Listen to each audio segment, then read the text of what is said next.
A'udzubillahiminasyaitonirrajim. Bismillahirrahmanirrahim. La haula wa la quwata illa billahil aliyil azim. Alhamdulillahirabbil alamin. Assalatu wassalamu ala asrofil anbiya'i wal mursalin wa ala alihi wa sahbihi ajmain. Rabbi shrah li sadri wa yassir li amri wahlul 'uqdatam min lisani yafqahu qawli waj'alni waziran min ahli. Assalamualaikum warahmatullahi wabarakatuh. Ya, jadi hari ini judul yang dipilih adalah memperindah cara mencari rizki. Dulu sudah pernah disampaikan, tapi saya merasa ini hal yang belum baik penyampaiannya begitu.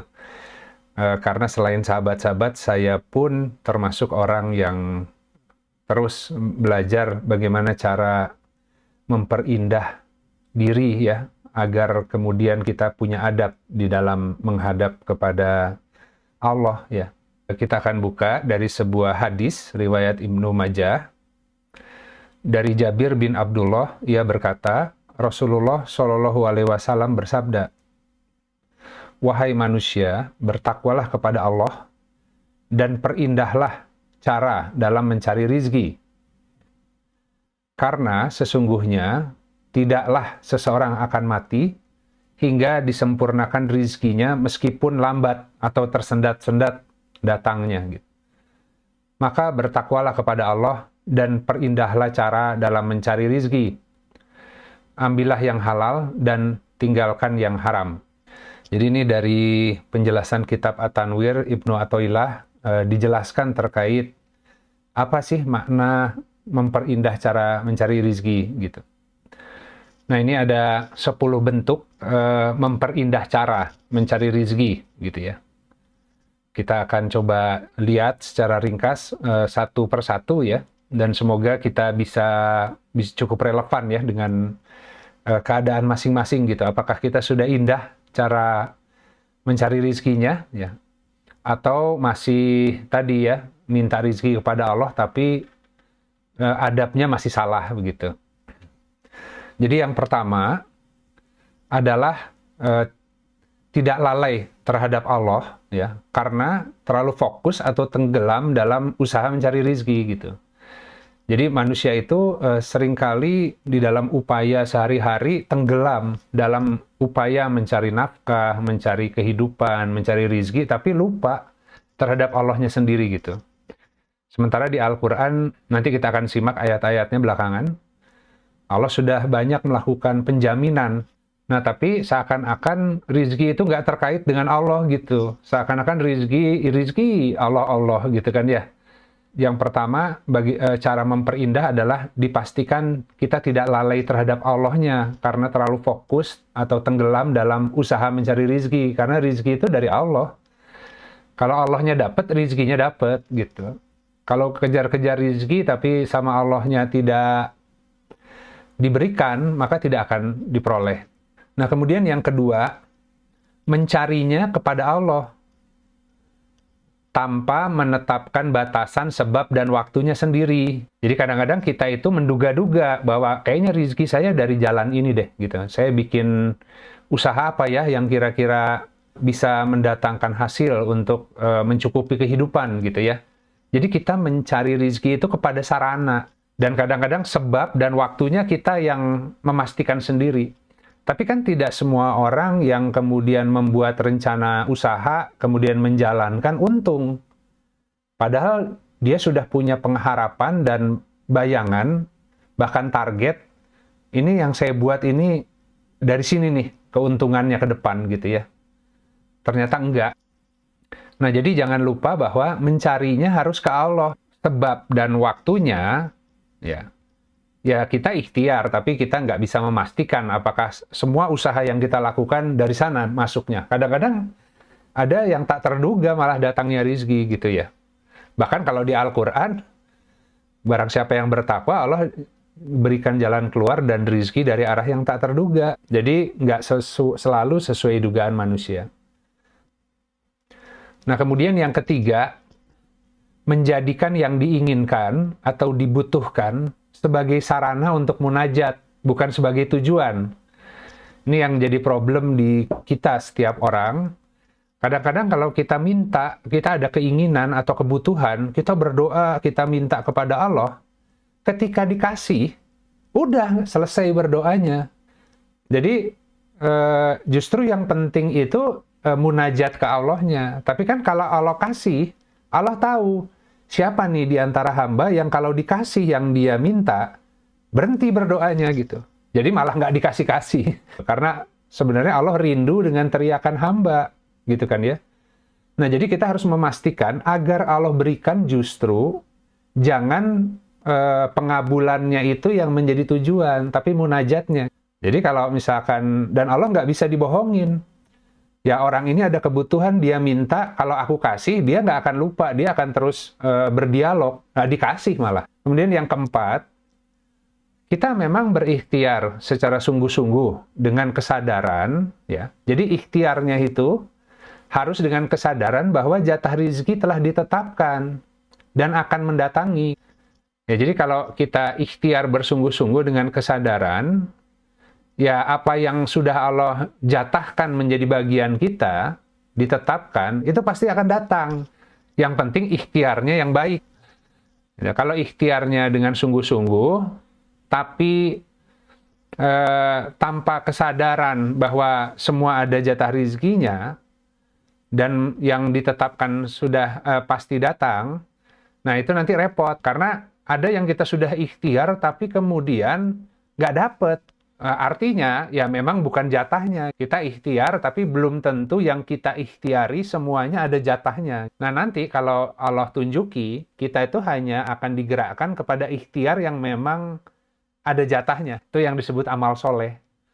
Ya kalau sekarang kan kita ya semua peluang yang ada kita kerjakan. Padahal di antara 4 peluang cuma 1 yang ada bagian rezekinya. Tapi dia kerjakan 4-4-nya. Nah tapi semakin Allah tuntun dan tunjuki, orang itu efektif di dalam mengelola amal. Dia ngerjakan satu hal dan di situ ada rezekinya. Akhirnya nggak pontang-panting kayak orang pada umumnya. Ini bicara tentang pengenalan diri ya. Dan bagian masing-masing. Kemudian yang kelima, meminta sesuatu yang bisa mencukupi, bukan yang membuat terlena. Jadi kita seringkali meminta kepada Allah, nggak jelas. Kita hanya ingin diberi rezeki yang banyak, yang melimpah. Padahal kita harus scanning dan melihat dulu. Hari ini yang saya paling butuhkan apa? 3 list utama lah gitu ya. Karena manusia itu keinginannya itu, targetnya, ambisinya banyak. Tapi kalau kita evaluasi lagi, sebenarnya hari ini yang sangat aku perlukan untuk mencukupi kehidupan yang ada hari ini, apa nih? Itu yang diminta. Nah, nanti ada kisahnya Salabah di sini. Kita lihat ayatnya nanti. Karena kalau Allah memberikan, ya bukan sesuatu yang mencukupi, Allah bisa uji diberikan sesuatu yang membuat kita malah terlena. Jadi pemberian Allah itu bisa ujian, sahabat-sahabat. Jadi kalau kita minta apa yang kita butuhkan, Allah akan kasih sesuai kebutuhan. Kalau kita meminta ke Allahnya tanpa batas, kemudian Allah kasih, maka pemberian Allah itu sifatnya menjadi ujian yang membuat kita akan terlena dengan pemberian itu dan melupakan Allah. Itu mudah sekali selip. Lebih banyak orang gagal diuji karena punya, ketimbang karena tidak punya. Bahkan Rasulullah juga dalam sebuah hadis mengatakan demikian. Bukanlah kefakiran atau kemiskinan yang membuatku khawatir gitu ya terhadap umatku itu. Tapi yang aku khawatirkan adalah apabila mereka diuji dengan dibuka seluruh pintu-pintu dunia. Nah, mereka belum tentu kuat. Nah, kemudian yang keenam, kita meminta rezeki yang menjadi bagian dunia, tapi usahanya ke arah akhirat. Hari ini kita memastikan bahwa semua yang kita kerjakan ada nilai akhiratnya gitu ya. Ya kalau mau usaha ya tujuannya adalah mensyukuri apa yang Allah beri kemampuan, kemudian bermitra dengan orang yang juga punya keahlian di bidang itu. Kalau kita bekerja sama membangun usaha, barangkali ini bisa membuka banyak penghidupan buat orang lain gitu kan ya. Dan produk yang dihasilkan bisa memberi manfaat kepada konsumen, misalkan contoh ya. Jadi bukan hanya uang keuntungannya komersil, tapi aspek manfaat dan menghidupkan penghidupan orang lain dengan kita kemudian berupaya melalui sarana dunia, itu jadi arahnya itu sebenarnya mengumpulkan pahala akhirat. Nah, dengan kita bekerja berusaha agar memperoleh akhirat, kita minta kepada Allah yang jadi bagian dunianya juga, kasih ya Allah gitu. Jadi aku akan fokus untuk memurnikan semua amal meskipun sarananya dunia, tapi untuk akhirat. Ingin ridho Allah. Tapi yang bagian dunianya kasih juga ya Allah, karena akan ada kebutuhan di dunia ini gitu ya.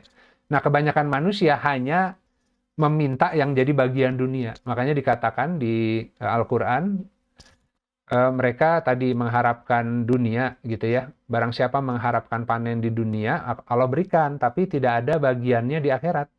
Di akhirat udah habis gitu, karena Allah kasih semuanya yang bagian dunia, dan dia nggak minta memang bagian akhirat, dan nggak berupaya gitu. Nah, kemudian yang ketujuh, meminta dengan penuh keyakinan tanpa meragukan jaminan Allah dan menjaga diri dari sesuatu yang dilarang. Kan kalau kita minta kepada Allah, kita punya sebuah kebutuhan nih, sudah dekat jatuh temponya, sudah SOS, tapi biasanya di dalam tahap genting seperti itu, banyak ujian jalan pintas yang kemudian dijadikan indah oleh syaitan. Kamu lagi butuh, nih kebetulan ada cara instan gitu ya, udah diambil aja gitu. Padahal kita tahu di situ mengandung banyak hal yang kurang berkah gitu ya. Tapi diberi jalan-jalan pintas karena keterdesakan gitu. Makanya perlu meminta dengan penuh keyakinan dan yakin jaminan Allah gitu. Sehingga jangan sampai Allah tuh sudah mau ngasih di uji final dengan tadi ya istilahnya kemepetan waktu. Itu sebentar lagi udah mau Allah datangkan. Tapi sebelum didatangkan, diuji dulu dari samping dengan binatang-binatang buruan yang mudah diperoleh oleh tangan dan tombak. Ketika kita ambil, yang hak dari Allahnya nggak jadi dikasih gitu. Itu sering terjadi seperti itu. Sudah selangkah lagi Allah akan kasih, tapi diuji di ujungnya, dikasih pintu-pintu yang dilarang. Akhirnya karena tadi ragu jaminannya, kalau aku nggak ambil yang dilarang ini, apa buktinya nanti Allah kasih yang benernya gitu. Ya udahlah, ambil dulu aja yang ada katanya gitu kan. Nah, sering akhirnya nggak jadi rezekinya turun. Kemudian yang ke-8, tidak menuntut kepada Allah untuk segera dikabulkan. Jadi kalau orang berdoa itu kemudian menuntut ke Allah itu, bukan meminta dengan cara yang baik, dengan merendahkan diri, tapi ke Allah ngatur gitu. Jadi ke Allah minta sambil ngatur Allah. Ya Allah, berikan, aku punya kebutuhan ini, tolong dikasih besok ya Allah. Ya, bentuknya harus segini, nilainya harus segini, pokoknya harus gini gitu. Itu namanya ngatur. Nah, jadi tidak menuntut kepada Allah pengabulan yang segera, karena Allah yang tahu waktu untuk mengabulkannya gitu. Yang ke-9, bersyukur jika diberi dan menyadari pilihan terbaiknya jika tidak diberi. Ya. Ini kan bentuk memperindah cara mencari rezeki ya. Jadi ketika Allah memberikan sesuatu, kita mensyukuri.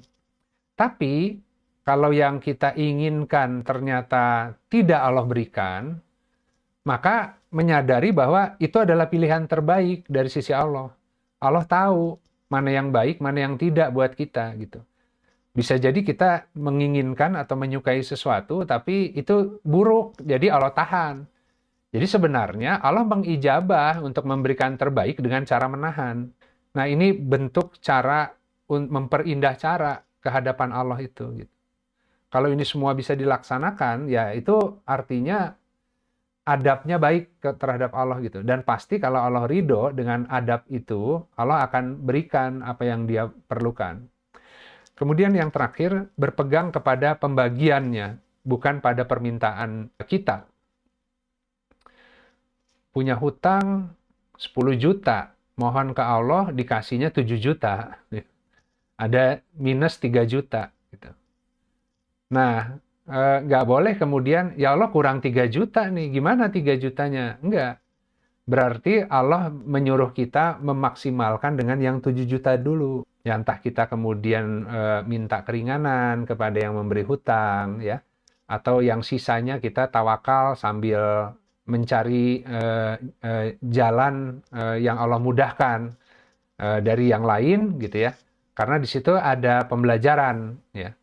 Kalau semua alokasi dari satu pintu, selesai dia. Tapi kalau kadang-kadang punya kebutuhan banyak, alokasi jalan keluarnya dari 3 pintu. Kenapa 3 pintu? Karena di masing-masing pintu ada hadiah buat dia gitu. Sehingga dia disuruh berkeliling untuk menyelesaikan satu persoalan melalui 3 pintu yang sebenarnya di setiap pintu itu ada paket hikmah buat orang itu. Jadi itu kurikulumnya Allah. Makanya kadang-kadang manusia itu, aduh nggak selesai-selesai masalah gitu ya. Ya sih satu udah selesai tapi yang lain belum. Ya kalau selesai, akhirnya nanti orangnya jadi nggak berkeliling mencari karunia Allah gitu. Karena Allah sudah sediakan sebenarnya ya solusi atas semua persoalan, tapi dibalik paket pengajaran.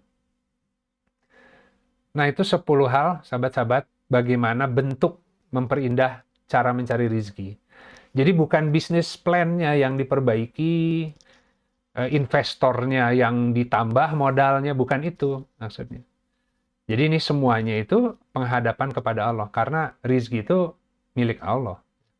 Nah kita tadabur sedikit di Al-Quran untuk melihat poin-poin ini, mungkin nggak semua, tapi mungkin mewakili ya. Nah ini tadi, tidak lalai terhadap Allah karena mencari rezeki ya.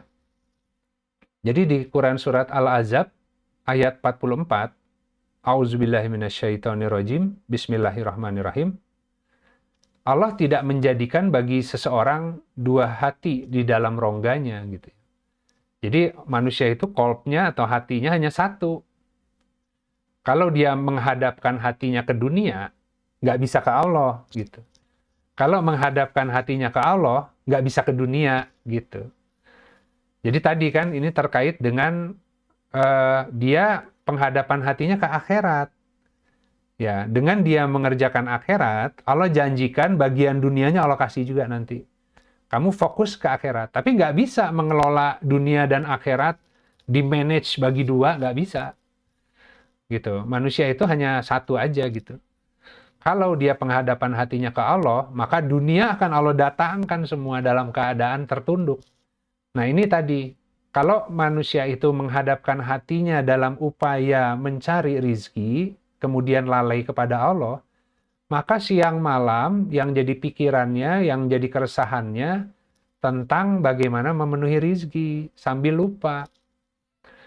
Karena justru rizki di dunia itu semuanya dari Allah. Allah bisa menahan, bisa membuka, bisa menunjukkan tempatnya di mana, atau bisa menyembunyikan sehingga nggak ketemu gitu. Nah, sementara kita keliling-keliling mencari yang selain Allah gitu.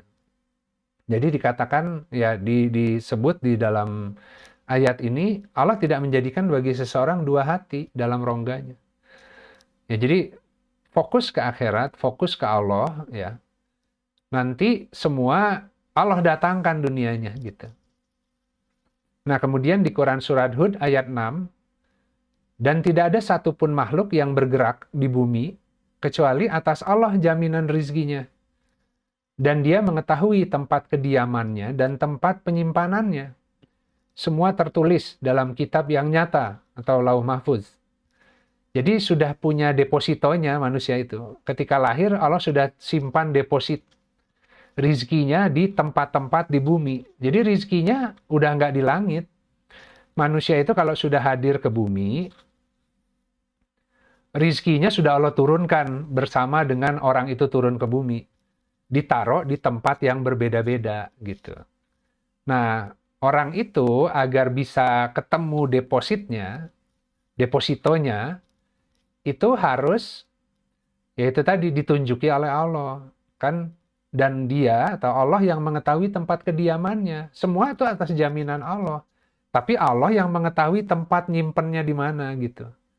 Jadi kalau manusia terlalu mengandalkan ikhtiarnya gitu ya, bukan mengandalkan Allahnya, bisa jadi dia menggali-gali melalui ikhtiar di tempat yang bukan di situ simpanannya. Tetap alokasi, tapi rizkinya rizki bersama, tadi yang rebutan sama orang. Jadi kejar-kejaran proyek, sikut menyikut, rebutan seperti itu. Jadi hukumnya rimba. Siapa yang kuat, dia yang dapat. Tapi kalau rizki yang depositonya masing-masing, itu ada passwordnya. Orang lain mau punya uang, nggak bisa buka, ada yang jaga gitu. Kecuali orang itu yang datang gitu. Sudah Allah siapkan. Kalau orang itu datang ke tempat ini, mengerjakan hal ini, depositonya Allah buka. Nah, ini sudah ada di dalam kitab, di Lauh Mahfudz. Jadi setiap orang sebelum diturunkan ke dunia, sudah didesain tracknya, rizkinya, tempat-tempat penyimpanannya, akan ngalami apa saja, udah ada dalam master planningnya Allah gitu.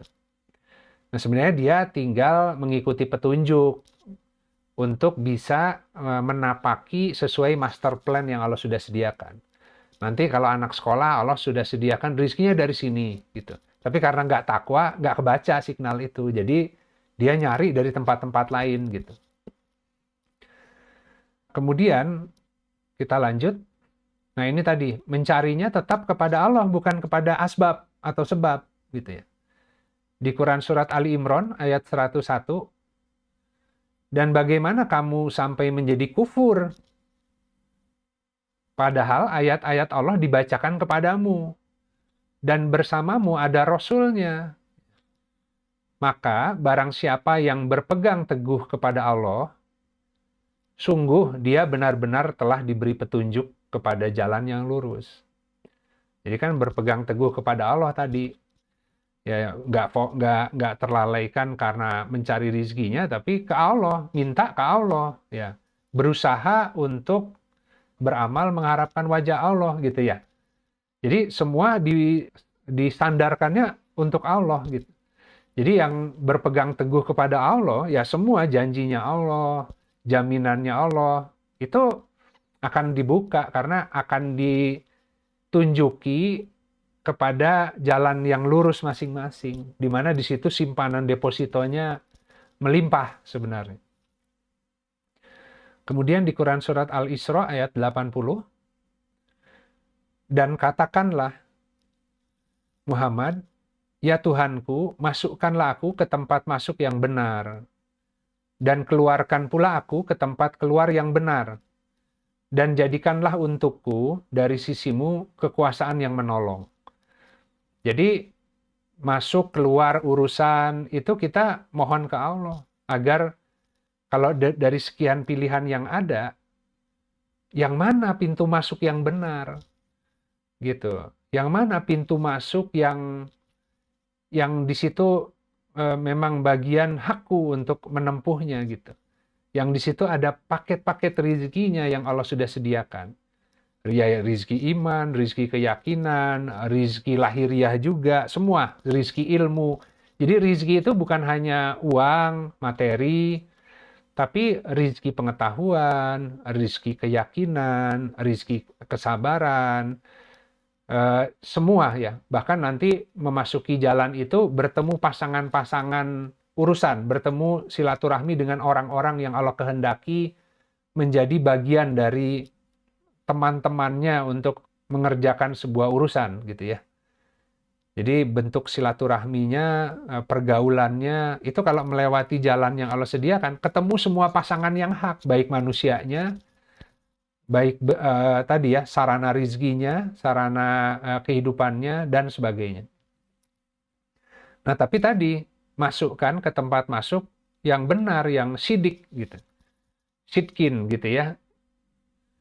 Kemudian, kalau kemudian selesai urusannya, harus pindah ke tempat lain, Allah juga yang mengeluarkan dari urusan itu.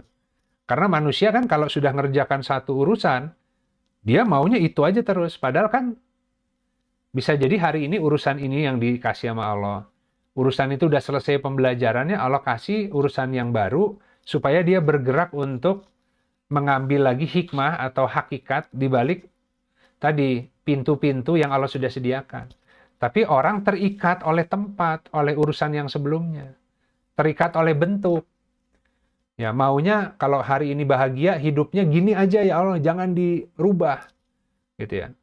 Hari ini bahagia, keluarganya lengkap, anak-anak masih di rumah, anak-anak terus mendewasa dan akan pindah dari rumah, orang tua akan ditinggal sendirian, pasti akan berubah bentuknya. Jadi dia nggak boleh mengikatkan kebahagiaan pada bentuk yang sebelumnya. Tapi ketika bentuk kehidupan Allah rubah, ada siklus-siklusnya, kebahagiaannya dibawa ke tempat yang baru gitu. Ya kebersyukurannya gitu. Nah kemudian minta yang bisa mencukupi, bukan yang melenakan atau membuat orang terlena gitu ya. Di Quran surat At-Taubah ayat 75 dan 76 ini tadi terkait kisah Salabah ya. Ada kisahnya, kalau sahabat-sahabat mau cari nanti dilihat aja ya, atau dicari buku ya terkait dengan ada hadisnya juga ya, kisah tentang Salabah. Nah, di Quran surat At-Taubah ayat 75 sampai 76 ini bercerita tentang kisah itu. Dan di antara mereka ada orang yang telah berjanji kepada Allah. Sesungguhnya jika Allah memberikan sebagian dari karunia-Nya kepada kami, niscaya kami akan bersedekah. Dan niscaya kami termasuk orang-orang yang soleh. Akan tetapi ketika Allah memberikan kepada mereka sebagian dari karunia-Nya, mereka menjadi kikir terhadapnya dan berpaling. Dan selalu menentang kebenaran gitu ya. Jadi itu manusia kan. Makanya Allah nggak semua dikasih. Allah yang tahu. Ada orang yang berjanji bahkan, aduh ya Allah, jika Engkau memberikan kepadaku karunia hari ini, ya aku mau sedekah, ya aku ingin jadi hamba yang soleh gitu ya, menuruti perintahmu gitu. Ya itu kan diuji sama Allah, dikasih gitu. Ketika dikasih, tiba-tiba jadi kikir, ya, dan berpaling dari perintahnya Allah gitu. Alih-alih mensyukuri malah ditimbun, ya, untuk diri sendiri saja, lupa bagian hak orang lain, tidak lagi bertanya ke Allah, ini kalau dikasih kelebihan harta, kelebihan ilmu, kelebihan kemampuan, harus kemana ya Allah ini disedekahkannya gitu, agar Engkau semakin ridho. Nah kebanyakan orang lupa setelah dikasih. Makanya ada orang yang dikasih, kemudian lupa, dicabut lagi. Ada orang yang sejak awal nggak Allah kasih karena tahu. Kalau dikasih pasti dia lalai. Tapi itu berita gembira sebenarnya. Berarti kalau kita memperbaiki niat dan kekokohan untuk mentaati perintah Allah ketika nanti dikasih, dan itu benar, kemudian terbangun pada diri kita, pasti Allah kasih, gak mungkin ditahan gitu. Makanya Allah tidak merubah keadaan satu kaum kecuali mereka merubah apa-apa yang ada di dalam dirinya. Kalau supaya rezekinya lancar tuh usahanya bukan keluar. Yang penting kamu memastikan hati kamu. Kalau Allah tambah rezeki, Allah buka, kira-kira kamu sudah punya pengendalian diri nggak? Untuk membelanjakan itu sesuai untuk membangun kecukupan yang, kehidupan yang thayyib, yang baik. Dengan kecukupan yang tepat lah gitu ya. Tidak kurang, tidak berlebih-lebihan. Rata-rata manusia kan langsung lifestyle-nya berubah ketika dikasih rezeki tambahan. Itu karena sudah menyimpan banyak keinginan. Wah kalau dapat rezeki mau ganti HP, pengen jalan-jalan, pengen punya baju baru gitu ya. Karena sebelumnya itu kan sudah dikoleksi itu keinginan-keinginannya, cuman belum terwujud karena belum punya kemampuan. Kebanyakan bukan kebutuhan tapi keinginan gitu. Nah, akhirnya banyak orang yang sekalian aja nggak alokasi gitu. Karena lebih selamat gitu ya. Nah, kemudian tadi ketika meminta tidak menuntut kepada Allah ya. Ini kita lihat dari Abu Hurairah radhiyallahu anhu, Rasulullah Shallallahu alaihi wasallam bersabda, doa salah seorang di antara kalian pasti dikabulkan selama ia tidak tergesa-gesa. Yaitu orang tersebut berkata, aku telah berdoa kepada Robku, tetapi dia tidak mengabulkannya untukku. Ya, nggak jadi dikabulkan gitu, karena eh, kurang sabar gitu. Kan tadi, menentukan waktunya, bentuknya, ya dia yang menentukan. Sudah minta ke Allah, tapi ngatur gitu. Ya Allah, mohon bantu hamba, tapi bantunya begini ya Allah, harus besok. Ya, nilainya harus begini, ya dia yang ngatur Allah. Ya. Atau kemudian Allah sudah kasih pertolongan, kemudian dia nggak bersyukur. Kenapa? Ya Allah, aku mintanya bukan ini. Kenapa kok dikasihnya yang lain? Makanya tadi ada kaidah, ya sesuai yang Allah bagikan, bukan sesuai yang engkau minta, gitu ya. Jadi merasa cukup dengan apa yang Allah berikan. Ya, karena Allah perbaiki doa kita, yang diminta itu banyak yang salah. Jadi Allah berikan yang lebih baik. Tapi karena akalnya terbatas, dia merasa bahwa ini nggak sesuai yang aku mau, gitu kan ya. Padahal itu lebih baik, kata Allah, yang dikasih Allah itu. Nah, di surat Al-Qasas ayat 68, dan Tuhanmu menciptakan apa yang Dia kehendaki dan memilihkannya untuk mereka. Tidak ada pilihan bagi mereka atau manusia. Maha suci Allah, lagi maha tinggi dari apa yang mereka persekutukan. Jadi Allah yang menciptakan, Allah yang memilihkan. Allah yang memilihkan jalan takdir hidup masing-masing. Allah yang memilihkan sarana, waktu, ya, bentuk, rizki yang terbaik bagi setiap orang. Tapi orang itu biasa melakukan komparasi. Maunya rizkinya kayak orang yang kayak si A, kayak si B, kayak si C. Ya enggak, Allah kan yang menciptakan dan memilih. Masing-masing orang sudah ada bagian sesuai yang Allah pilihkan buat dia. Tapi orang itu alih-alih bersyukur dengan bagiannya, selalu meminta ke Allahnya itu yang bukan bagiannya gitu. Makanya orang harus membaca dulu, bersyukur dulu terhadap semua kadar, semua takdir yang Allah berikan ke setiap orang gitu. Nah, terakhir, tenang dan bertasbih sesuai yang diilhami ya. Nah, ini dari Abu Hurairah, Nabi Shallallahu Alaihi Wasallam bersabda, akan masuk surga suatu kaum yang afidah atau akal hatinya seperti afidahnya burung. Ini kan dikaitkan dengan hadis, ya tadi, barang siapa yang bertawakal dengan sebenar-benar tawakal, maka Allah akan memberikan tadi rizkinya seperti burung-burung, gitu kan ya. Mereka pergi dalam keadaan perut kosong, kemudian kembali dalam keadaan perut terisi. Jadi jika mereka bertawakal dengan sebenar-benar tawakal, akan diberikan rizkinya seperti burung-burung. Nah, dalam hadis ini, akan masuk surga satu kaum kalau afidahnya seperti afidahnya burung. Fuad. Ya. Jadi akal hatinya, kecerdasannya untuk, tentu bukan kecerdasan intelektual ya. Kalau secara intelektual, teknologi, sains, akademik, ya tentu burung nggak bisa ya. Itu manusia memang khasnya. Tapi afidah yang dimaksud, kemampuan menerima ilham dan bertasbih. Gitu. Jadi kalau akal hatinya itu punya kemampuan untuk menerima ilham, membaca ilham, dan bertasbih berdasarkan yang Allah ilhami, selesai persoalan di dunia itu, cukup semua gitu. Nah cuman yang namanya ilham itu kan dia halus sifatnya. Dia dikalahkan oleh gemuruh hati yang panik, yang kemudian berpikir solusi horizontal, semuanya sesuai dengan sarana, sesuai kesempatan, sesuai dengan perencanaan. Nah, ilhamnya ketutup ya, dengan deburan kepanikan karena akal, logika, semua jalan.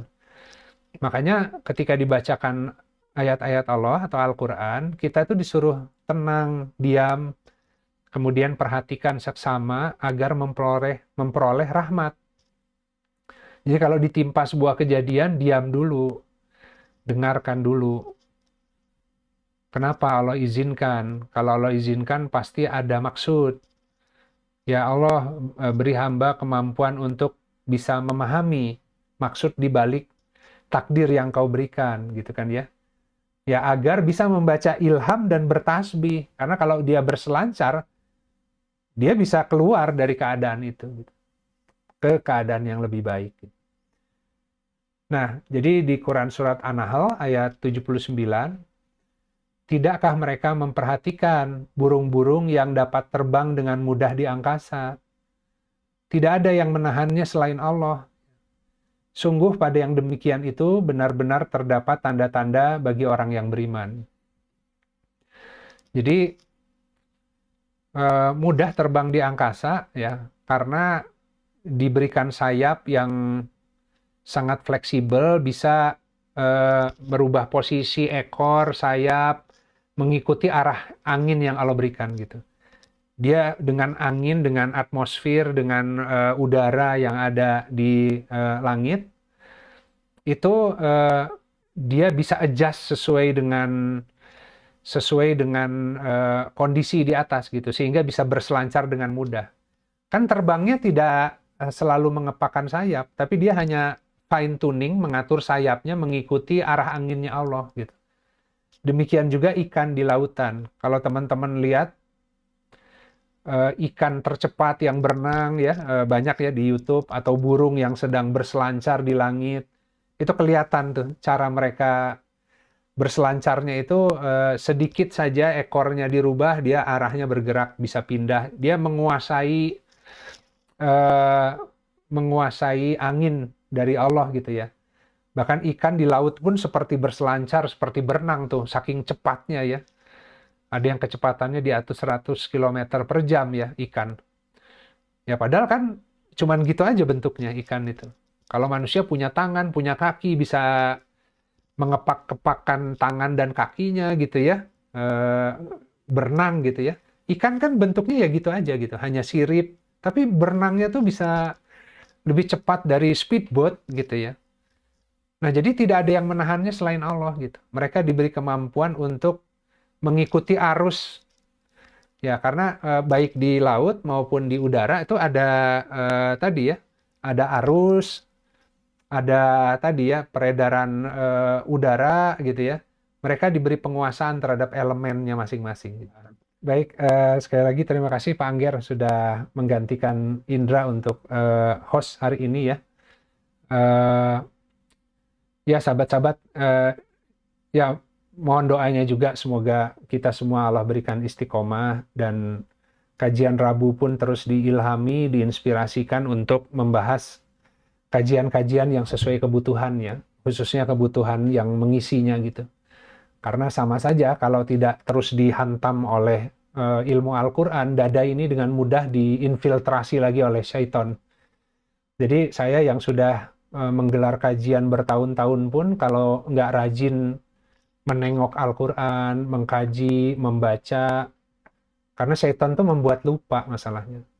Udah sering ditolong oleh Allah itu, sudah sering dikasih rizki tak terduga, sudah pernah menghadapi ujian-ujian yang berat, dan sampai hari ini ternyata keluar-keluar aja dan aman.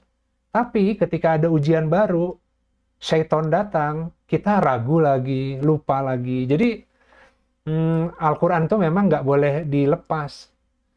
Nggak udah khatam, selesai, pasti nyantol di kepala, enggak. Jadi kita terus-menerus, ya mudah-mudahan kajian Rabu itu seminimalnya menjadi sarana untuk membersihkan karat hati, karena kalau berkarat hatinya, akhirnya timbul macam-macam was-was, ketakutan, keraguan. Jadi itu upaya kita untuk memohon pertolongan Allah agar dengan kita tadabbur ayat-ayat Al-Quran seminimalnya seminggu sekali, maka Allah berkenan membersihkan hati kita dari karat-karat dosa, sehingga jalan keluar dari semua persoalan, jalan rizki itu terbaca. Baik, sahabat-sahabat yang hak dari Allah, yang batil dari saya pribadi, jika ada hal yang kurang tepat, semoga Allah menggantikan dengan ilmu yang lebih hak.